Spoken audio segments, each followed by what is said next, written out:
Thanks for watching. We appreciate you.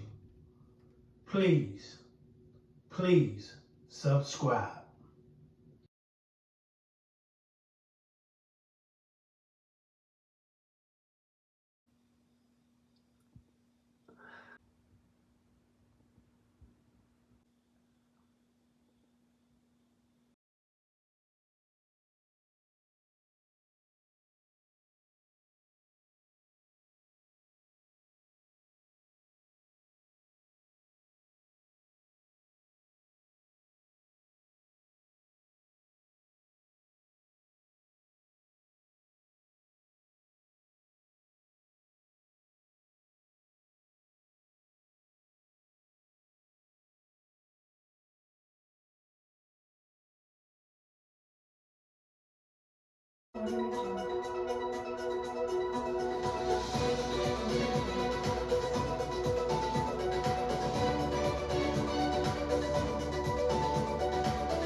For 10 days in 2018, many in Laredo were living in fear.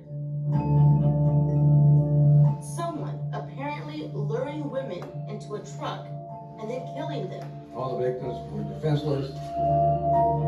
The person arrested and charged in the killings that left 4 dead, an individual nobody expected, a Border Patrol agent. Pero lo más sorprendente, o sea, para mí, yo creo para toda la comunidad, es cuando descubrimos que este era un oficial, un agente, un supervisor de la patrulla fronteriza. Ortiz carried out these murders in a cold and callous way. And now, after 4 years, the case is headed to trial right here in Barron County. This is open court, the trial of Juan David Ortiz. In 2018, a monster was on the loose right here in the streets of Laredo. Someone preying on sex workers, leaving them for dead over a span of several weeks. Juan David Ortiz, a Border Patrol agent, a Navy veteran, a husband, and a father, accused of using his authority to entrust others and evade suspicion. We look back now at the terror Ortiz allegedly caused to so many. On the side of Jeffries Road near State Highway 255, about 30 miles north of Laredo, a rancher found a woman's body. That woman would later be identified as 29-year-old Melissa Ramirez. She had been shot several times. At the time, authorities didn't know this was just the beginning of a deadly streak of murders. 10 days later, 2 miles east of where Ramirez was found, another woman was discovered along Highway 255 near I-35 by a truck driver. At the time, she was still alive, but later died at the hospital.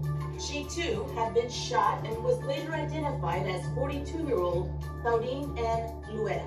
Police now had 2 similar murders to investigate, but with no solid leads as to who is behind the crimes.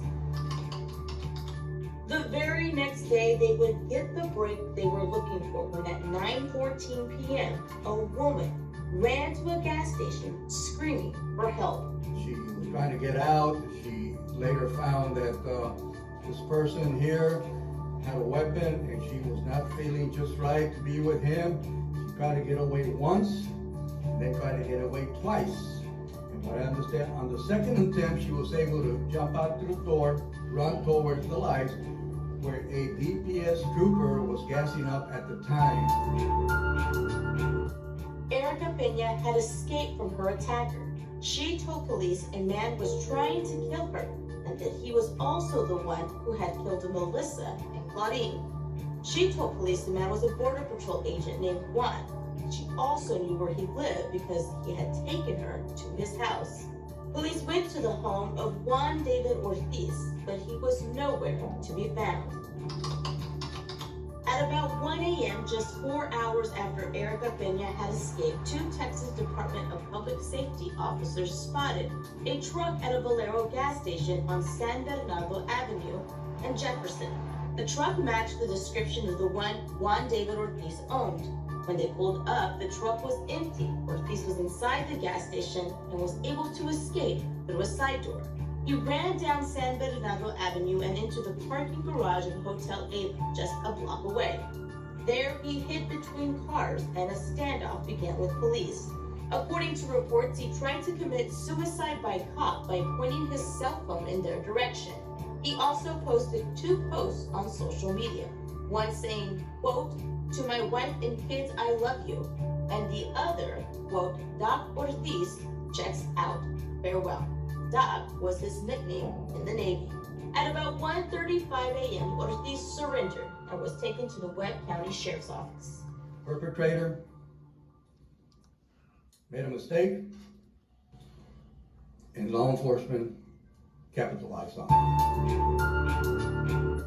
At the sheriff's office, a videotaped confession was made. It lasted 9 hours. He decided to voluntarily confess to these murders. During his interview, police learned there were 2 other victims Ortiz allegedly killed after Peña got away. The other 2 victims, a transgender woman, Humberto Janelle Ortiz, found around mile marker 15 of I-35, and Giselda Cantu near mile marker 21, also off I-35, both also shot to death. The question that's out there is, why did he do this? Ortiz was charged with capital murder and aggravated assault. Bond was set at $2.5 million.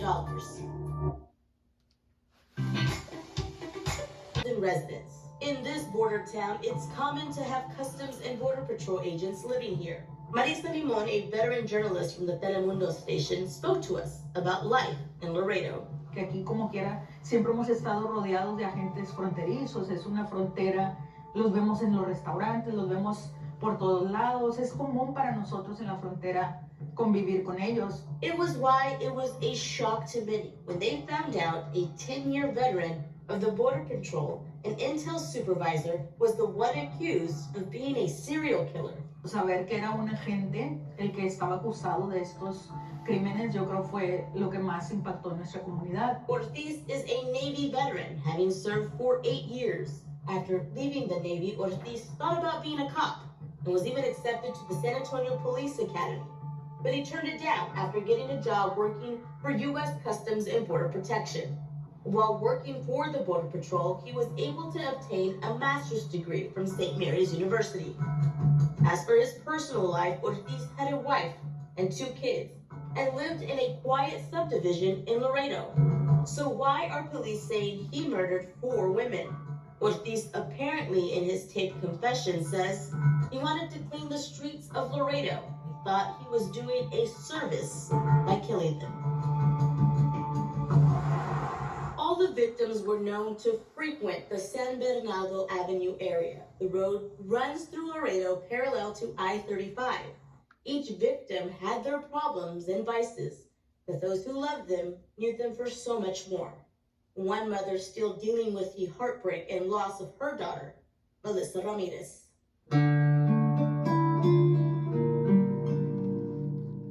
Es bien duro. A mother still in mourning, Cristina Benavides often visits the cemetery in Laredo where her daughter Melissa's ashes sit in the columbarium. She remembers her daughter vividly, especially the last time she saw and spoke to her, 3 days before her murder. Estaba en mi casa y ella llegó, estaba muy alegre y todo, y estuvo ahí conmigo. Nomás me dijo que se iba a ir otra vez. Y fue cuando le dije, Dios te bendiga, le dije, ten mucho cuidado. Days later, her world shattered when police came to her home to tell her that Melissa had been killed. Sentí que se me fue todo, sentí que se me bajó la sangre, no sé, helado.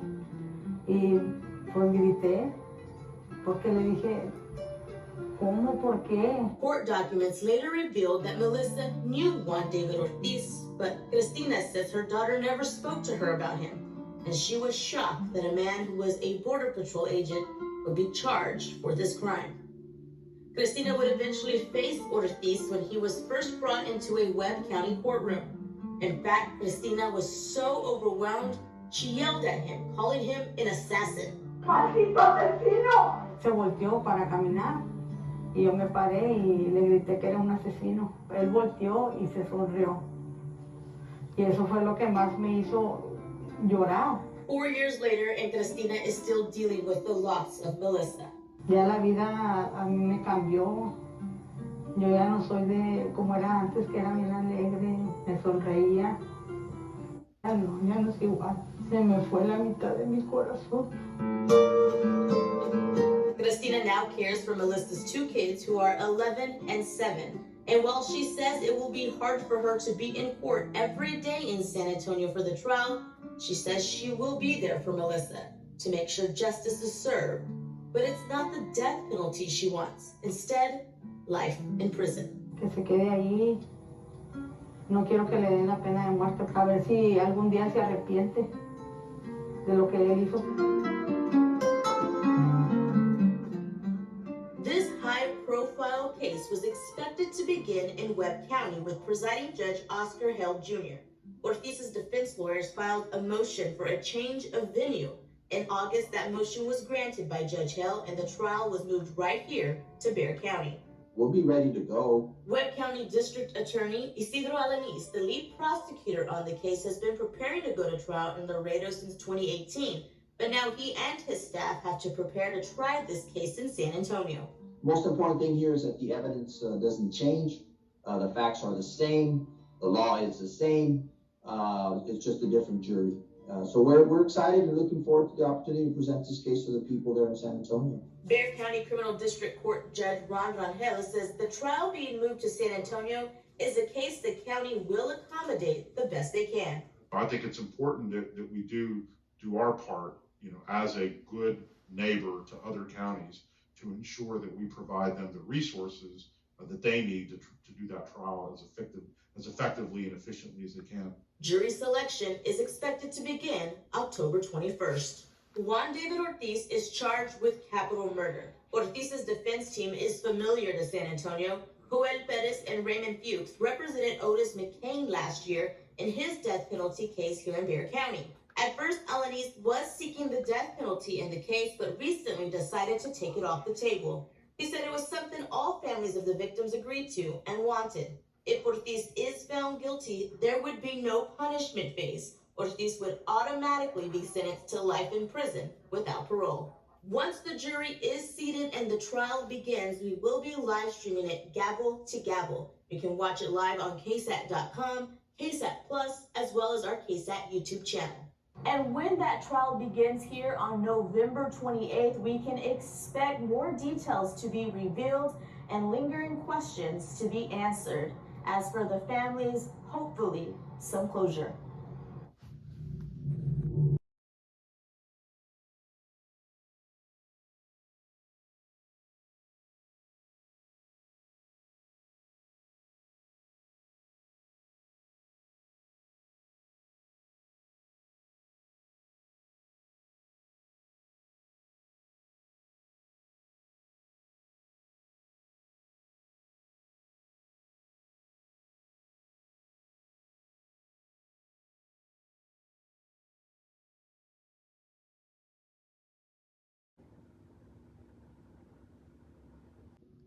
Thanks for watching.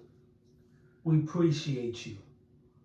Please subscribe.